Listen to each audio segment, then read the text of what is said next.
తెలంగాణ సర్పంచ్ ఎన్నికల చట్ట సవరణ. ముగ్గురు పిల్లలకు అవకాశం.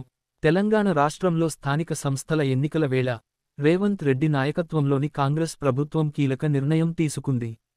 ఇప్పటి వరకు ఉన్న 2 పిల్లల నిబంధన ను సవరించి ముగ్గురు పిల్లలు ఉన్నవారికి కూడా సర్పంచ్ ఎన్నికలలో పోటీ చేసే అవకాశం కల్పించేందుకు చట్ట సవరణ చేయాలని ప్రభుత్వం యోచిస్తోంది. ప్రస్తుతం ఉన్న నిబంధన 1995 జూన్ 1 తర్వాత జన్మించిన మూడో సంతానం ఉంటే వారు సర్పంచ్, ఎంపీటీసీ, జడ్పీటీసీ వంటి స్థానిక ఎన్నికల్లో పోటీ చేయడానికి అనర్హులు.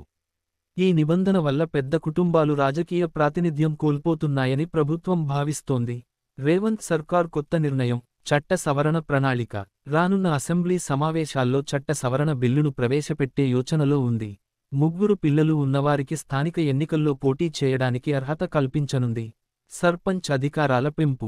గత ప్రభుత్వాలు కలెక్టర్లకు సర్పంచులపై అధికారం ఇచ్చాయి. ప్రజాస్వామ్యబద్ధంగా ఎన్నికైన సర్పంచులపై కలెక్టర్లు వేటు వేయడానికి వీలు ఉండకూడదని ఈ నిబంధన తొలగించేందుకు చర్యలు చేపడుతున్నారు.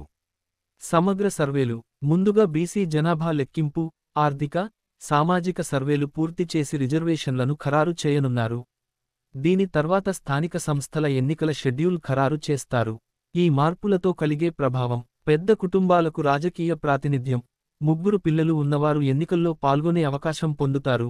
తద్వారా గ్రామీణ ప్రాంతాల్లో పెద్ద కుటుంబాల ప్రతినిధుల సంఖ్య పెరుగుతుంది. గ్రామీణ రాజకీయాల్లో మార్పు.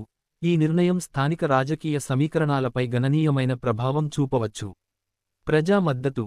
గ్రామీణ ప్రజలు, ముఖ్యంగా పెద్ద కుటుంబాలకు చెందిన వారు ఈ నిర్ణయాన్ని స్వాగతించే అవకాశముంది. వివాదాలు. చట్ట సవరణ ఎన్నికల రాజకీయ ప్రయోజనాల కోసమా అనే విమర్శలు ఎదురయ్యే అవకాశముంది. రిజర్వేషన్ల అంశం, నియామక ప్రక్రియలు, రాజకీయ చలామణి వివాదాలకు దారితీసే అవకాశం ఉంది. ఈ సవరణ తెలంగాణ గ్రామీణ రాజకీయ వ్యవస్థలో కొత్త దిశలు తెస్తుందా, లేదా కొత్త సమస్యలు కలుగజేస్తుందా అనేది సమయం తేల్చుతుంది.